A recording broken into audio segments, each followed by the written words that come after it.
Hey everyone! Thank you for coming. Hi, good morning. Yes, good morning if you're dialing in from the East Coast, or if you're, from Europe or something. I saw a few Europeans signed up. Welcome as well, or good afternoon, I think. It's great to see you here for this event. So my name is Stephanie. I am going to be the moderator for this event. We have 4 amazing panelists. I cannot wait to have you hear from them. To kick things off, this is a Startup Boston event. Basically, Startup Boston is a volunteer group. We create events for the startup community because we like the startup community. Most of us actually work at a startup ourselves, or currently work at a corporate company, but are looking, to still stay involved with the community here. But there's 45 of us that organize events for fun.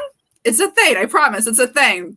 I also did want to say a huge thank you as well to our partner, Unique System Skills. So Unique System Skills, they're also local to the Boston area, and they are a global IT training, IT staffing, and consultancy company. And they've been around since 2008, so for a really long time. And also they love the startup scene. So this is why we're really excited to have them involved here. They work with startups and Fortune 500 companies all around the world. And they also have consultants in 14 states with, large and mid-sized corporations. So a lot of different involvement with a lot of different companies for IT specifically. So kind of perfect right now in terms of this. So additionally, their team can also provide IT training to improve your internal staff so that you can improve productivity as well. So if you are interested in learning more about them, in the chat to the right, which you should totally be using, I see a few of you already are, so keep it up. You can find the link to contact them there. All right, guys, so we're going to get things up and running. We're going to first start with some intros. I promise it will only take a few minutes, but there's so much knowledge on this panel, so I really want to make sure you all know who we're hearing from. And then we'll dive into a lot of, questions to get the conversation rolling. And of course, we want to hear from you and what questions you have as well. So to kick things off, my name's Stephanie. I am the founder of Startup Boston. Full-time, I run customer success at Goldcast, which is a startup also based here in Boston, because I love startups. And now I'm going to turn it over to Rick. Rick, can you intro yourself here? Hi, everybody. My name is Rick Coombs. I am the IT manager for Whoop. I pretty much run all IT operations and strategy for Whoop. Previously, I was running IT and cybersecurity for the Boston Celtics. And how about you, Santosh? Can you intro yourself too? Yeah. Good morning, everyone. My name is Santosh Salvi. I'm a founder of Unique System Skills. This is my third enterprise. We basically are a global IT staffing and training staffing, training, and consulting company. We are based in Nashua, New Hampshire, which is near Boston. We really work with all the career centers across the New England region. The people who are losing the job, we train them. We find them a job. We train them for 3 to 4 months. And we are also staffing company having relationship with at least 22 clients all across the North America. We also have some clients in Italy, Dubai, and India. Thank you. Awesome. Thank you, Santosh. And Joe, do you want to intro yourself? Sure. Yeah. Good morning. Good afternoon. My name is Joe Adu. I lead up information technology and information security at Path AI, which is a digital pathology startup based here in Boston. I'm happy to be here. We're happy to have you here as well. He also has a lot of other experience as well in his background that led him to this place at Path AI. It's local Boston startup as well. So I'm really excited. I had to expand upon it, Joe. Okay. I think you're awesome. I was like, we need to say more. And then Keith, can you intro yourself as well? Happily. Thanks, Stephanie. It's a pleasure to be here. Hello, everyone. My name is Keith Gillette. I'm currently founder and CEO of TaskTrain, an early-stage founder-funded startup and one of Startup Boston's inside track companies. TaskTrain is a simple process management software as a service application designed for service teams and small and medium businesses. So the idea for TaskTrain came out of my prior professional experience of leading IT service departments. And I've been managing IT teams since I was a student in college, which my gray hair evidence has been some time ago. My entire career has been in IT, first as a support technician, then a systems and network administrator, IT manager, IT director, and most recently as consulting, interim, virtual, and fractional chief information officer roles. Most of those positions have been in K-20 education, in small and medium-sized institutions, both well-established organizations and small startups. So that perspective I bring today is as someone who's been in the trenches, done a fair bit of IT hiring, supervision, management, and leadership, and has experience building IT teams in small organizations and early stage startups. Awesome. Thank you, Keith. Yeah, we're going to have to hear all about your history and all of the roles that you've worked in, because I know that quite a few questions are going to come up around that too. Awesome. So to get the ball rolling, we're going to kick things off with just a little bit of a basic question, just to make sure, people like me who might be on the call who did not know a lot about IT prior to organizing this panel are also in the loop. So Joe, perhaps you could take this one. Could you explain what an IT department is, perhaps, in your terms? Oh, sure. Yeah, so I think that the role of IT in an organization is primarily to enable the organization to achieve its mission, right? And so I start with that sort of overarching goal. And there are obviously a lot of different things that you do within the IT department in order to enable the organization to achieve its mission, right? And I think those things predominantly fall into two main buckets. The way that I think about it, you have a bucket of sort of reactive things that you do because sometimes there are service interruptions and things break, and you need to have adequate capacity to be able to address those things. But then the bucket that I think is probably the most important one that I like to focus my team and my strategy around is the proactive bucket. And this is really the bucket of activities and things that you do in order to see around the corner, think about where the company is going, understand sort of the business plan, the strategy, the vision of the company, and then you kind of tailor your department's vision around that. So that ideally you can remove the roadblocks before the company reaches those milestones, right? And that might show up in a way of maybe enabling the customer to be able to, enabling the business to be able to work with a certain customer in the future, right? Maybe just trying to think about different markets, different industries. So that I get a lot of excitement in that, and I really try and build my teams around that sort of that bucket. And because I think ideally, if you can really sort of honing the skills that you need in that second bucket, you could really minimize the amount of time that you need to do to sort of react to things. And I think that's a very useful concept for me, at least in terms of sort of building IT teams. No, I absolutely love that. We're definitely going to talk more about kind of diving in on how to actually find the right people to hire, and also what skill sets you're looking for and when to know how to hire. So Joe, I think that was the perfect way to kick this off. Thank you so much. So I would like to kind of take that then, since I think we can all agree that was the most thorough overview at least I have ever heard. I'm going to kind of transition this into a little bit more about what you guys specifically do currently, whether in the IT team or working with IT teams. Okay, guys? And then we'll kind of go into how to actually hire for our audience and their own companies, and how they can, take that knowledge and figure out, who to bring on board. So perhaps Rick, could you kind of explain what your current role is within the IT department to kick things off there? Yeah, for sure. Thanks, Stephanie. So I was actually employee number one for the IT department. Before, they've never had any IT staff. It was spread throughout software, talent, finance, and pretty much engineering. Pretty much every single department had their hands in IT.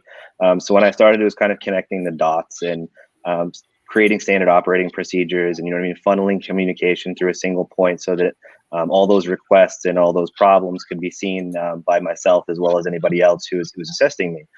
So I think it's just kind of funneling communication, making sure that everything is getting submitted as a ticket, right? So that we can have metrics on the back end, so that I can say, yeah, I need help, right? I need help at the end of the day. If I'm closing 130, 140 tickets, we need to hire a support person so that I can focus on different things, right? Is creating policies and writing policies. And the unique thing about my position is I'm also doing information security. So my boss, who's the Senior Director of Business Systems and Enterprise Applications, is essentially helping build our IT and security department from the ground up. So we're partnering to do that. So it's a very diverse role, and we have our hands in a lot of different places. And we're essentially the conduit for many different departments, right? And I think that's the biggest thing is coming in as the first IT person. You want to meet with everybody, all the stakeholders, everybody who really has a say in you know what I mean, what's going on operationally within the company. And you want to make friends with those people, and you want to see what their pain points are, and you know what I mean, empathize to those pain points, because you don't want to come in and just start making decisions and making changes here and there. You want to do what's best for the business. And as Joseph alluded to, I mean, our job is to, you know what I mean, to help the business succeed. And that's in doing that, we have to create those standard operating procedures. So a big thing is creating culture, and I think it's creating culture for IT and security. And I think that's really difficult within a startup environment because people are stuck in their ways. You know what I mean? There's a lot of legacy processes, a lot of legacy systems that are in place, but it's just a matter of creating the culture so that everybody understands that it's best for the business and it helps us grow as a business into an enterprise from a startup. And I think that's the biggest thing as well, is when you are a startup, there's going to be a point where you're going to transition into an enterprise, and it's going to be a really difficult transition for some people because there's a lot of changes and security controls that are going to be put in place, and a lot of workflows are going to be messed with. So it's just about empathizing with that, and kind of it's a give and take, right? It's you take something away, you got to give them something back, and that's really the biggest thing. Yeah, no, 100%. Definitely kind of scaling up as you put all of the pieces together can be a little bit, especially in like startup shoes, overwhelming, even if it's not as simple, but you know, going from like 10 to even 50 people and then 50 and beyond, it's a little tricky with IT and everything else for sure. So Santosh, I know that you don't currently work necessarily within an IT department, but you work with a lot of IT departments. So perhaps you could also take this question too, like how do you currently work with IT departments to help them scale? So mainly as a CEO or founder of the company, we are working with lots of IT directors, senior managers in the IT, and they are basically the one who are looking for when they have the new projects going on. They really cannot hire anybody full time. They need some people on a contract basis. So we try to find out how to position themselves within their budget. So it could be either on-site programmers, or if they need any offshore resources, we try to do that. Sometimes the companies, the IT directors wants to develop their offshore development centers. So we try to basically help them getting it done, because we are in basically three countries. We are working physically over there. In United States also, we are in Massachusetts and New Hampshire. We are in Pune. We are in also Europe. So the way in which it works is lots of people wants to do lots of projects. Due to COVID, we have lots of budget issues. So we try to help even the small startups, mainly because every startup has an excellent product or excellent ideas. In order to implement the ideas, they need the IT. Okay, they cannot do everything manually. So when they are setting up IT, they cannot just all of a sudden say that we need 10 developers, we can start from day one. That's not possible. Okay, so you have to start with some contract placements. We have to start with some offshore thing going on. We have to develop people on site, because subject matter expert is required, and that is required right here. We also help startups or the mid-size organizations and the big also in training people, because whenever you develop any product, you might develop it into Java, .NET, or Python, or anything, any technology or any database. You need to train your people accordingly, because the more knowledge they have, they will be more productive and they will be into the company. So we try to create that culture so that we are taking everybody, because small startups, it's all about the culture. Everybody comes to the office or wherever they are right now in the current world, they need to be with the company, they need to be energized. So if everybody has the similar level of knowledge, they can all be creative and take the product to the next level. So we help as a value partner, mainly to provide the resources on a permanent as well as the contract basis. We train existing resources or the new resources. Sometimes what is happening is a lot of people in big organizations, a lot of people have a lot of business knowledge, but the product has changed over a period of time because of the new technology and all. They are a little bit obsolete. So if we can bring them to the right level, technical level, they will be very valuable to the company. So that is what we work, because we are right now currently working with 30 career centers in Massachusetts, 12 in New Hampshire, Pennsylvania, Maine, Vermont. So the people who are losing the job, we are trying to train them and we are trying to help them out to build the local IT workforce right here. Because 100%. And then Santosh, not to cut you off, but solely so that we can transition into another question here. I promise we'll go back to you though too, to kind of like, tap more into your expertise. But would love to also kind of transition into more of like what Santosh is saying in terms of like, how to figure out who you want to hire is mainly kind of like what he kind of perfectly lined us up for. So I think that might be a good way to kind of transition into that type of conversation. So I'm going to kind of kick things off. Probably let's start with you, Keith, to kind of tap into your knowledge. That's the word, guys. I've been drinking coffee. I'm only on coffee too. If you can't tell, I'm like, I need more. It's 9:15. I'm like, I need way more right now. It's all fake energy sometimes up to this point. But basically, Keith, like what I would love to hear from you, just because like, as you mentioned, you've been in the IT space for years. Would love to hear from you, like, while working with a lot of different organizations, like how do you figure out, or how do people know like when they're ready for an IT department? Does that make sense? I think when things start breaking, then you know you're ready for an IT department. This really, of course, depends on your particular organization. I see IT as really fulfilling a number of different roles. I think Rick did a great job of talking about driving the mission at the beginning, and that's very true.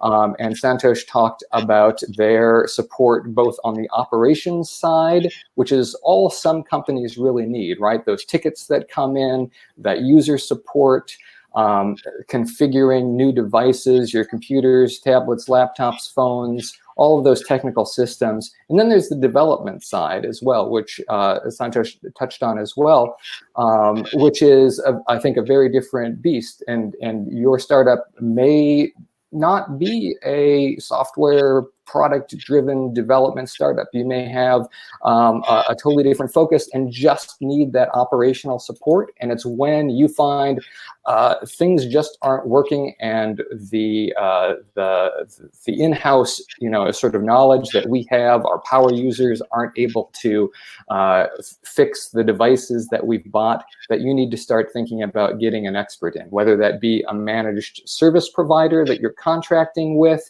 to start with a fractional service and experts, or doing your first hires. And that's a really tricky decision to know how core the IT function is to your organization. So if you're really know that you're going to rely heavily on IT, then having an in-house resource, I think, makes a lot of sense. And obviously, if you're a tech product company, then you're going to want to have that resource very close in as soon as possible, even if you're supplementing it with additional resources, because it's core to your value proposition. So I think it's really how core it is to your value proposition. And then when you find that it's really being an impediment to your daily operations and preventing you from delivering on your mission. So those would be my opening thoughts. No, I absolutely love that. And I want to kind of, so first off, just real quick to our attendees out there, love the questions you're submitting over to the right. So definitely make sure you continue submitting those. I am seeing them, and I promise that I'm going to get to one of your questions here in a few minutes. I just need my transitional question so that your question is like perfectly lined up. But actually for that transitional question, based on what Keith just said, I'm going to turn this over to you, Joe.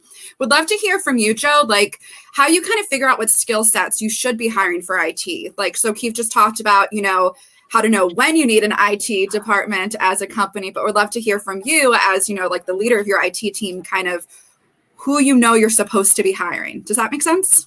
Sure, totally. The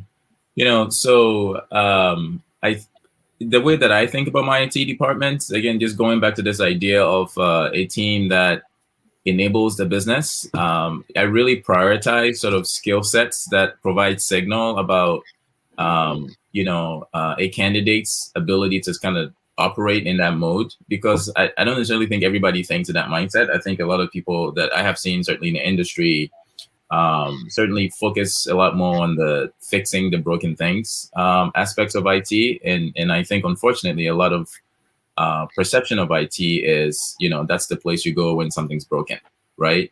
And I think that woefully sort of undermines the value that IT can bring to an organization. If you think about it, IT sits in a unique position where we have the vantage point to actually see everything that's happening in a company.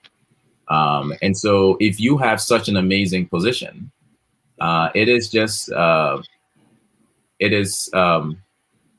disappointing if you're only using all of that, opportunity to simply fix things that are broken, right? You could enable collaboration in ways that teams don't see it, right? You could find, so there's a lot of opportunities. So I find people who think like that, right? There's a couple of things that when I'm speaking with a candidate, I'm looking for somebody, who can sort of share experiences about, whether it's specifically relating to IT or not, experiences that kind of get across, that they value, that kind of perspective, right? Because I think if you hire, there's a lot of technical aspects of IT that you can teach people and that people can learn on the job. But the philosophy around how you want to run your team is actually really hard to teach somebody if you're not aligned there, right? And so I spend a lot of time, making sure that the philosophies are aligned. There's another kind of non-specific to IT, but another kind of trait that I look for is sort of people who are just willing to take ownership of their work. Ownership of just everything that they do. And again, I don't really care too much that they have experience of them demonstrating that trait in an IT setting. It's helpful. It's useful to me to be able to see that come across as I'm looking for candidates. And the reason why that's important is because, especially in a context of a startup, right? You don't necessarily need people who are going to be siloed and sort of specialists, right? At like an early stage-ish, right? For a startup, you need people who can roll up their sleeves and sort of work across many areas within your organization.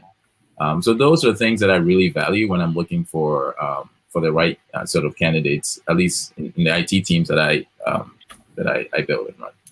No, I love it. And I was like so excited when you said the word collaborate. I was like, yes, perfectly lined up for the follow-up here as well, Joe. But thank you also for that very, very well thought out answer. So to kind of transition off of what you just harped upon, and then also kind of what Rick mentioned earlier on when he was talking about how when he first joined, Whoop, he kind of really wanted to know like who the main stakeholders were and really kind of collaborating across different departments. So this is actually a question from our audience, but basically here it is. Would love to kind of hear from you, Rick, specifically in terms of, how you figure out which traits are valuable when you are collaborating across different departments, sales, marketing, creative, but basically those departments that are not IT. Yeah, and I think this is a really good question too, especially in relation to security, because I think a lot of people are hiring security folks without a lot of security experience, and I love that. I think follow through is a big one. I think caring about what you do is a huge one. It's somebody who cares about what they do is going to want to learn really a lot more than somebody who doesn't, right? They're going to want to drive and push themselves and ask questions about things that they don't know. And maybe they want to be involved in things that they have no idea about, but they still want to, gain the experience. And that drive is really important in both IT and security. So I think those are really great qualities. Other qualities I would say are somebody who's very analytical. If you're very analytical by nature, I think you'll do really well in the IT and security world. But again, I think attention to detail is a big one, both in IT and security, because there's a lot going on. Startups are very fast paced, and it's a big thing that you should have. I love that. Thank you, Rick. Yes, Keith, do you have something to add in? Yeah, I think I would second both of those things that Rick said, but it also occurs to me that especially in this collaboration role, great communication is really what you're looking for on top of those table stakes of technical competence. And especially with remote workers, if you're looking at supplementing with a virtual team, strong written communication skills is exceptionally important. You can find a lot of very technically competent people who are great talking to a computer, not so great talking to people. If they're going to be interfacing with other departments, that's something that you really need to screen for. So I typically use a writing requirement in the application process and just urge people to judge the candidates by the quality of the communication during that application process and their communication during the interview. So don't just concentrate on the technical pieces. And even for on-site hires, I always included a timed in-person written exercise as part of the interview process to judge their communication skills. So for support technicians, for example, I'll give them some time between in-person interviews to respond to a written prompt like, draft an email to users explaining that the VPN server will be down for an upgrade next Friday. And then you can look at that as one more piece of data when you're comparing candidates. But communication skills is just what I wanted to add on to Rick's answer. And to add one more thing to Keith's, follow-up. And I think that's a huge thing that I've learned in IT that is invaluable no matter what level you're at, whether it's level 1 or a director or wherever you are, is follow up with the users. If there's a problem and you go back and follow up with somebody, I think that's an invaluable skill that, people notice that. People, oh yeah, they came and, followed up about my problem that I'm having. Like, it's good. It's a good skill to have. And it's, yeah. Best thing, if I may continue with this thing, I think first thing for all startup we should do is, very important thing is create the job description. Very clear job description we need to have with the responsibilities, what skills you need, what kind of compensation you have. All those parameters which is required for the job needs to be hashed out before even looking for a person. And with that, you will have an evaluation process in place. Whether if you are hiring a developer, you need to have a coding test in place. Okay, because once you do the coding test online, you will save a lot of time to basically take the people which you need it technically, and then you go with the communication, you go with the follow-up, you see that whether it's a team player or not.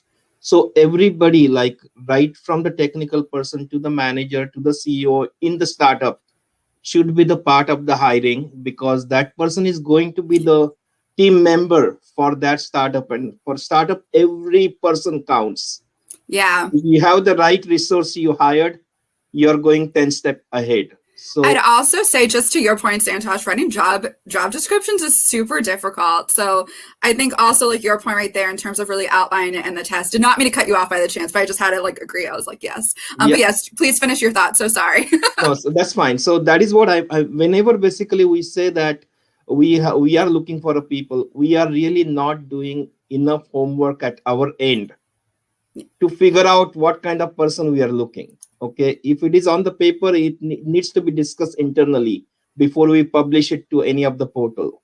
So that is absolutely required, and the selection process has to be there, and there has to be some kind of a grading and the evaluation before we decide why we are hiring this person. Once we do that job, many of our problems down the line will be eliminated. That is what I would like to say. Yeah, no, I think that was perfectly spelled out. And then also, just to kind of piggyback off of this, there's another question specifically for Joe, as he mentioned, as we're all talking about like the hiring and interviewing process. But Joe, would love to hear your thoughts on this. As you're mentioning, like people taking ownership of like the role, do you have any tips or tricks for kind of finding people that have that personality? Yeah, totally. I'm glad you asked this question. So just a little bit of background. I was a psychology major in college. I have a liberal arts background. I wasn't a computer science major or anything like that. And I wanted to mention that because That also informs how I build teams. I really value interdisciplinary knowledge. I think having people with different backgrounds help you see different perspectives. So like Keith writing that email about VPN outage, it's really, you might have somebody with a journalism background who's in IT, right? You might have someone who's, a philosophy background. Like all of these things really contribute to making that message like very thoughtful and applicable to a wide audience. And so going back to that question, I'm really looking at people with slightly different perspective and taking ownership. You could do that in many different ways. Again, not in a specific, not specific to an IT or technical setting. There's one particular question that I like to ask people, right? So it's something along the lines of, tell me a time when you worked on a task or project and it didn't go so well, right? You've probably heard this question before. Typically, when you hear this question, the person who's asking it is really looking to see sort of, you want to assess the the limitations of the person who worked on it, why it didn't go so well and all those other things. That's important to me. But the key reason why I ask that question is to understand how the candidate perceives the role that they personally had to play in the task not going well. Right. And in psychology, there's sort of like this concept of like locus of control. It's like some people think everything lies outside of them, and some other people think that everything lies inside of them. Right. So if you have an internal locus of control, you might say, yeah, I led this project. It didn't go so well. But, as I reflect on it, maybe if I had like reached out to my manager earlier, they could have helped me. If I had done this, maybe I could have done that. And there's a lot of like me, like taking ownership of it. Maybe there's some things I could have done, even if it's very clear that it wasn't their fault, right? Yeah. And then you also have some people who kind of take that question and say, there was really nothing I could have done, right? Like my manager didn't do this, my colleague didn't do that. And just the way, the language that people use, the way that they describe just such a simple question, it tells me a lot about sort of ownership, right? And that, in my experience, that's been, it's provided very useful signal in terms of how a candidate might fare like on my team. And the reason why I value that for my team is because, I typically have smaller teams, right? And so it's important that you have people who can take ownership and run with things. If you have somebody who doesn't sort of fit that mold, then that's going to suck resources out of the rest of the team. And it's just not, going to be the right fit, And so I really, really value that. And I appreciate that question. Brilliant. Yeah, no, Brilliant. So another question here. So basically, Rick, I'm going to kind of punt this one over to you. So I know before the panel, we were chatting about how you are hiring a lot of different people over at Whoop in terms of like really building up your team. And I would love to hear your thoughts on how you kind of know, like within the IT department, there's first off a few different positions, but would love to hear from you kind of how you figure out which one takes priority in the hiring process, like which one you need first as you're scaling up your team. Does that make sense? Yeah, no, that makes sense. And it's a good question. So it's really, it varies from company to company. I think it just matters what the needs are, what your infrastructure looks like, who's managing what. I think I came in and I took over pretty much all of the corporate IT infrastructure. A lot of our production applications are run by the engineers. So the corporate IT infrastructure was comprised of some technology that I had never seen before. So it's just a matter of, is that technology super important to the company? And it is, it's vital to the company. So I'm hiring a network engineer right now because we have the need to have somebody take ownership of our network. And kind of as Joseph alluded to, we're looking for somebody to literally live and breathe the network, right? Take ownership of the network, be that person for the network. And that's really, you're looking for somebody, I guess, I'm looking for somebody who's a network person, but also a little bit of a systems person. There are generalists, right? But I'm looking for somebody who's kind of seen it all.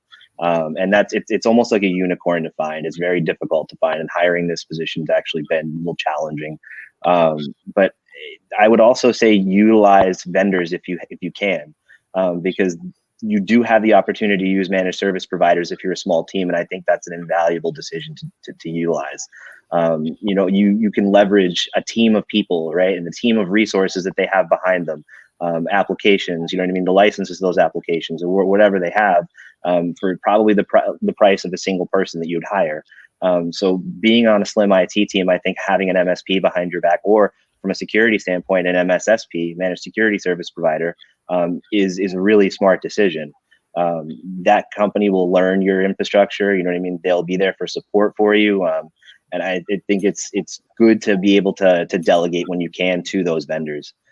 So I think that's a big thing, and that kind of goes into one of the questions that we had was, should we hire in-house or outsource?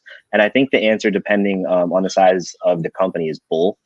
If you're a giant company, you're thousands of people, I don't think it makes sense maybe to have a managed service provider because you're just hiring teams. But given a slim team like Joe and myself, it's really nice to hire a couple people internally who know the network, but then also giving them a support system, right? So when I hire a network engineer, I'm not throwing him into the heat and just saying, this is all you have no support whatsoever. Like, you need to figure this out. And they have a team of MSP and a bunch of, you know what I mean, people behind their back to support them when they need. So it also goes into the hiring process and making that person comfortable coming on, you know what I mean, to the company, because they have a support system that's not just them. So I think, and as Joseph alluded to as well, there's a quote that I really like, and it's better to wear many hats than to have too many heads. And I think wearing many hats on a small IT team is vital, and I think it's really not good skill to have. But having too many people in the mix can cause complications, especially on a very small team. And again, that quote will not apply to everybody and every team. I think it's very specific to the company, but for this company, that's kind of how I've been approaching things.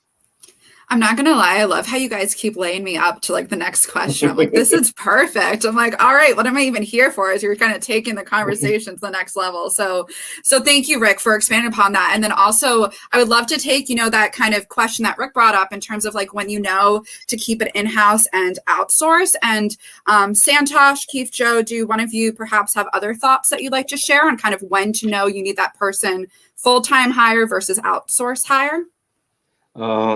So when basically any startup or any company hire any person, initially when the product is not yet developed completely and we are trying to figuring it out, we don't even know how long we are going to, how much resources we need to give, how much is the budget. It's better to hire a contract resource at that point.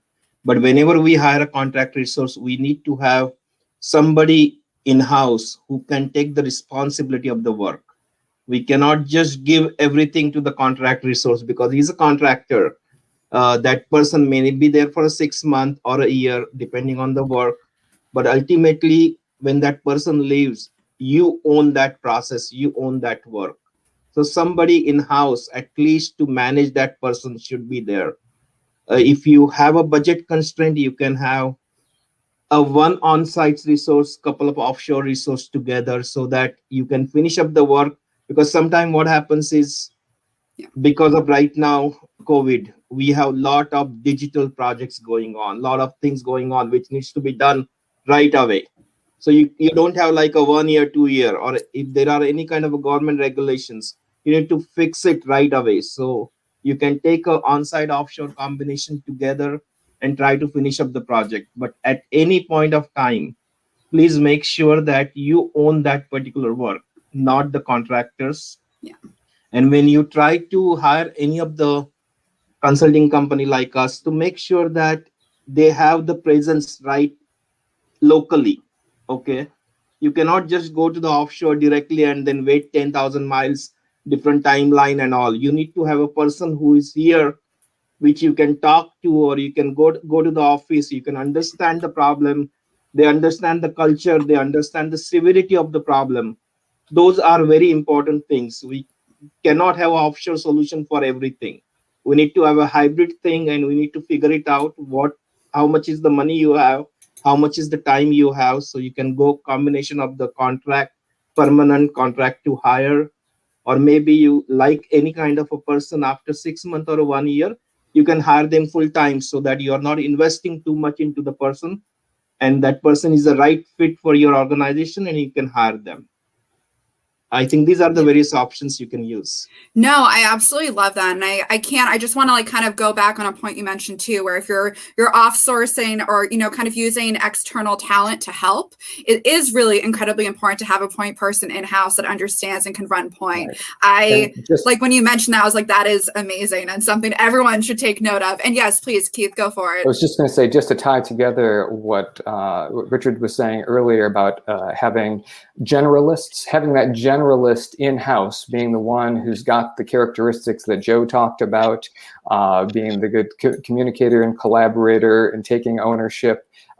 That's the person you want to have in-house. And then you can hire your contractor for your managed service provider for those very technical projects as Santosh was describing, whether that be on the development side or for something very, very technical and specific, as Richard was saying, running your network. So I just think that would be the combination of where you want the particular skill sets. And then to keep going on like this path of like hiring talent. So we had a really great question in the chat just about, how to find talent, because that can be a little bit tricky. And especially coming out of COVID, I feel like there's a very high demand, as you probably all are going through, of finding great talent. So we'd love to hear from you guys, where you even look. Like, are we sticking to LinkedIn? Do you have like other tricks up your sleeves? Joe, would you want to take this one maybe to kick things off? Yeah, I mean, I will say it is not easy to find the right people. I think Rick alluded to having a hard time finding somebody for his role there. I've got some roles that have been open for quite a bit. In my case, we have an internal recruiting team as well. And so, it's not for a lack of trying, right?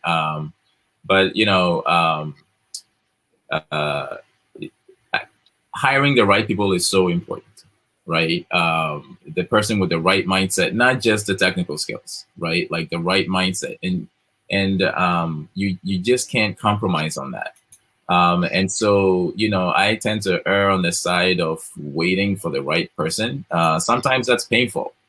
And, there's probably a balance that you got to strike there. Sometimes you're just inundated with work. You need, and maybe that's an opportunity where you can temporarily plug in an MSP or something, right? Or like a intern or co-op or something, right, to help kind of move things along while you're waiting for the right person.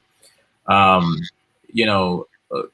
thing that sort of I value and try to do in terms of hiring and building teams is really building diverse teams across many different dimensions. And there have been times where I've been more successful than others. As for example, just looking at this panel, right? The panelists we're all guys, right?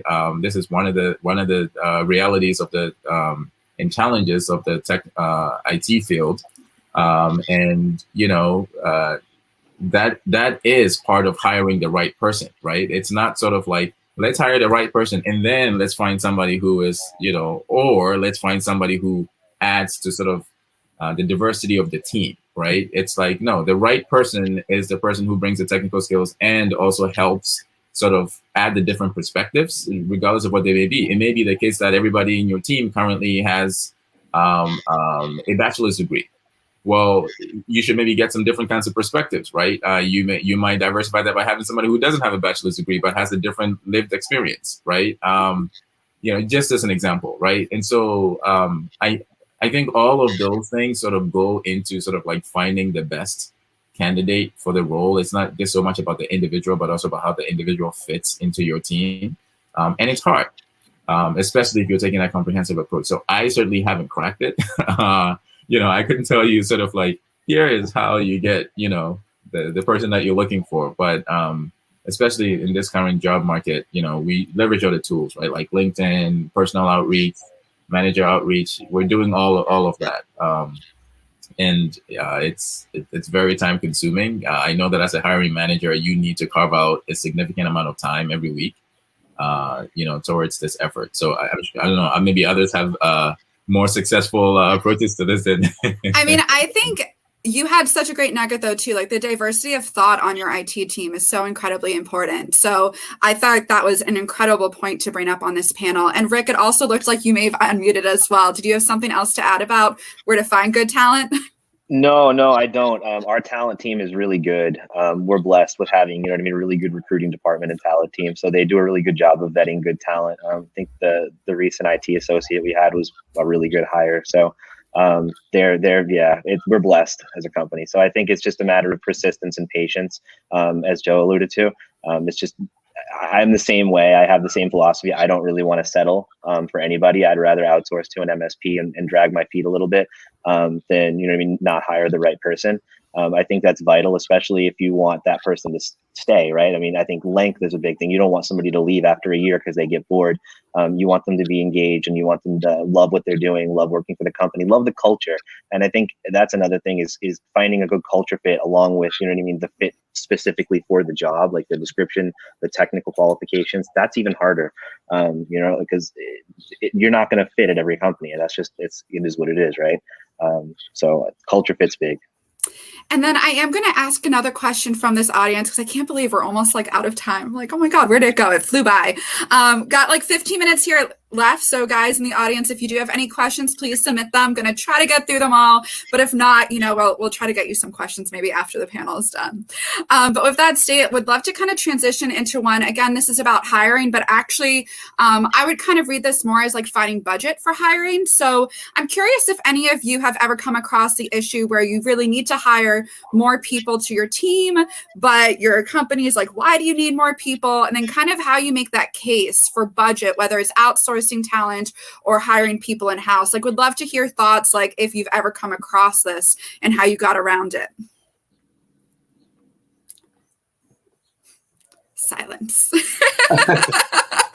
And if you guys haven't come across this, then that's great. That is perfect too. That's an okay answer as well. Yeah, I mean, I can certainly share my perspective. Yeah. You know, so the sort of it is a mindset shift. The reality is that probably most of the people that you're working with, that you're supporting, have had experience in other places with an IT team that is predominantly reactive, right? And so they bring with them just those perceptions of, you know, what IT is. And I think, you know, understanding your company and your employees, and sort of taking initiative as the leader of IT to really get in front of folks, right? To let them know that you are here as a partner. You know, I think, you know, you could even take the approach of sort of going to meet with various folks, various business units to try and understand how they do their work, right? You're not there when things are broken. If you're only there when things are broken, then, you know, you're kind of perpetuating the stereotype and that's how you will be seen. But if you're helping people with thinking about how to meet their quarterly goals, right? How to purchase, you know, things that they need in order to enable their departments, you know, go there and be a partner and work with the various teams so that they see you as that person, right? It's great when people come to you for advice, right? In IT, that's how you know that you're getting into the right, you're headed in the right direction, at least in my perspective, right? And so I think I don't necessarily, you know, yeah, it sounds great. I want to be proactive. Okay, what does that mean? All you're saying is you want to hire more people, right? And so you kind of need to create the value proposition for the business.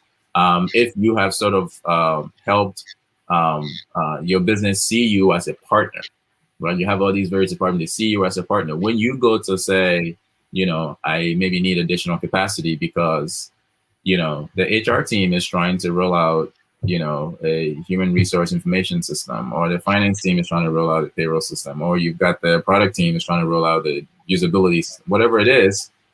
It's not just about you, it's about you're requesting people so you can help the company, right? So you can help the rest of the team. And so I think some of it is a little bit sort of doing your work, your homework, right? And coming prepared and making sure that your ask kind of makes sense and there's like a shared value add for like the business. And it's not just seen as like, hey, you know, I'm swamped, I've got all these tickets, I need more people to do it. You know, I'm not saying that that's not important too, but I'm just saying like, depending on your goal, if you're trying to make a cultural shift, you need to kind of have messaging and data to kind of support that particular mission, right? That you're going after.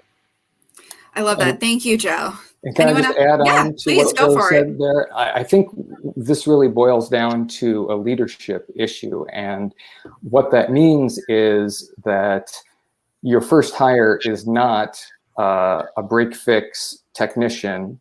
It's not a network and systems guy. It's an IT leader, right? It's a director level position who is going to provide, or at least someone who can have that mindset, as Joe was saying, and provide that leadership, if you don't have it already, to build the case for the proactive, collaborative role with the rest of the organization, rather than just being reactive help desk. I'll break things when they fix. That's a technician mindset versus a leadership mindset. Okay, I can add a few things. First of all, I just wanted to go to the previous question. If anybody needs any MSP help, Unix system skills can always be there. Please let us know. No, I love it. It brings it all together. Second thing is about, see, every company, small, big, or large, they all need to have a short-term and a long-term planning. So as Kit said, the leadership is very crucial in this thing. So you basically try to put the path in place for 6 month, 1 year, 3 year target where you want to do. Hiring is all based on what we are trying to achieve. Okay. Again, I will go back to the previous thing, my statement about the job description. So whenever you are trying to hire anybody, you need to justify that position. And that position should be in line with your short-term and the long-term goal. If all our leadership will be at the same page, then that person will definitely fit right into the organization, and the senior management will also go for, if we need to hire few more positions. So they are all in line. So the leadership in this case is very important to lay down the plan. Most of the time the plans are there, but it's not being communicated properly to the team. So that needs to be done inside completely before even we start looking for the person. Once we decide that we need 10 headcounts for so and so reason, that we will have a efficiency in so many projects, we will have our product will be in the phase 2 or phase 3. So those are the things should be in line. Once that is done, I think the senior management will also find money and the time to look into it, and they will be interested every quarterly where we stand and how it's getting executed. So that's very important. Once we have that, I don't think money should not be the big issue. People will figure it out if they are convinced. Yeah. Thank you. 100%. And guys, so we are kind of rounding into the end of it. Honestly, I feel like that just flew by. So in the last few minutes we have left, what I'd love to hear is kind of like your final words of wisdom, because we've heard a lot on this panel and I can't thank you enough for it. But would love to hear, like, you know, a couple sentences of like your number one tip to remember for either hiring or scaling your IT department. So take a second or two and think about it. And I'm going to put you guys on the spot. Yes, my coffee has kicked in, if you can't tell. It's a good moment in life. All right. So, Keith, do you want to share your final thought of wisdom here? Wow. Up first. So figured why not? I've known you the longest. May as well. Very, very good. I think that you know, I would just echo a lot of the things that that Joe has talked about in terms of the characteristics for hiring your technical employees, especially those generalists, but also pay attention to the technical aspects as well. It's very easy, even for someone who is technically skilled, to hire technically weak employees. I see this mistake because, you know, as an applicant, you can throw around the alphabet soup of acronyms that is IT jargon and sound technically sophisticated just by knowing the right TLAs, you know, 3-letter acronyms that we love in IT so much. But that doesn't really mean that you know the difference between a VPS and a VPN or can configure either of them. So having the expertise when you're in hiring to judge that technical fit, so you actually get competence, is, you know, a table stake, right? And then those characteristics on top. So I would just say have someone in the interview process, in the application process, who knows how to judge technical skill. I always include behavioral questions because I get very weak answers from people when I ask them questions about their experience, generalizations. So I have to press and drill down from vague answers like I managed the network in my old job to I administered 25 Cisco Catalyst switches and 70 Aruba 802.11c wireless access points, installing iOS updates. And then I can do a follow-up question. Did you do initial installation? No, the switches were there when I